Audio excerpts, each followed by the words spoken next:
Welcome back. I should start with an apology here. That I didn't get that preview for the final game done. The weekend just ended up being just wall to wall hockey. I did watch the final game, which left me kind of tired, but I know for people in Europe, it's like, now you guys know how we feel watching the NHL. Yes, yes, yes. I think the thing that made yesterday's game one of the best games in World Cup history is the back and forth. The fact that at times Argentina looked really dominant and like they weren't going to give this up, and then France looked really dominant. They weren't going to give it up. And then you see in the extra time, you get a goal from the Argentinians. Looks like they're going to win it, and then Mbappe just being Mbappe, and he ties it up. I think that France. I mean, on some level, I thought France was the better of the two teams overall throughout the game. But once you get to those penalty shots, yeah, it's either way. I know there's people who don't like penalties. I will say it's a shame yesterday's game ended on penalties, but I completely understand why the World Cup has that. I really think that if you had no penalties, if you just had the game keep going, you could have games go for quite some time, because defense in that sport is much easier to maintain overall than in a game like hockey or in a game like, NFL football. I think that you're going to see a stalemate. You're going to see guys tire themselves out. And so it doesn't work without the penalty shots. Again, I think there was a belief that it was too bad because this was one of the best games we'd ever seen.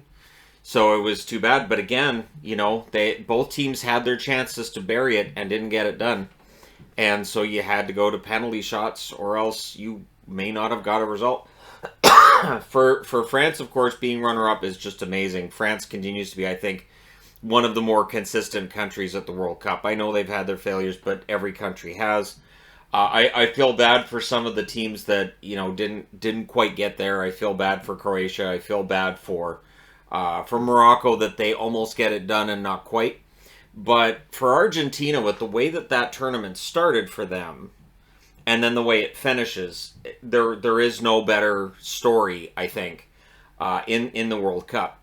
I've been thinking about doing a video for my main channel on hockey teams that I think would be worthy of a movie, right? Where you could have a sports movie where you have all these big name actors. But I think this World Cup, and with what Argentina did, and a couple of YouTubers that I follow were wearing Argentina jerseys today, which made me think, why don't I have an Argentina jersey? And I thought about looking around for one. But the reality is that this was a fantastic tournament set in a problematic setting.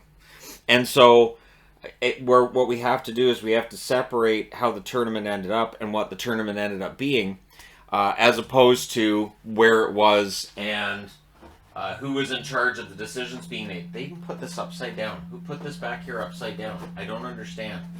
Anyways, a lot of motors and stuff in the house because it's minus 12 outside, which this house really isn't made for. It's really, really not. I don't know how much insulation there is, but with how quickly this house gets cold, I'm going to guess none. But at any rate, it was a fantastic tournament. It was absolutely great to watch. I really, really enjoyed it. I hope you guys enjoyed it too, and we're torn again, right? FIFA is an organization which has been rife with corruption for a long time. I believe it still is, but the tournament, the play itself, the athletes go out there, they give everything they have, and it's really great. I mean, is there some overreacting? Oh, yeah.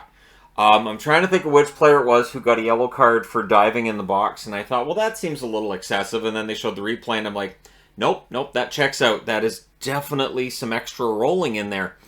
All that was missing from that was somebody yelling at him to do a barrel roll. But at any rate, there you go.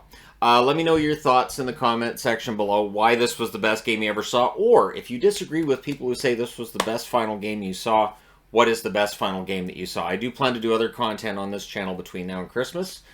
Now that we're into the weekdays, I can get that done relatively easily. But let me know your thoughts. Don't forget to hit like and subscribe. If you're browsing your way through, you just happened upon this video. And hey, another World Cup done, but in 4 years' time, it'll be not too far from me here.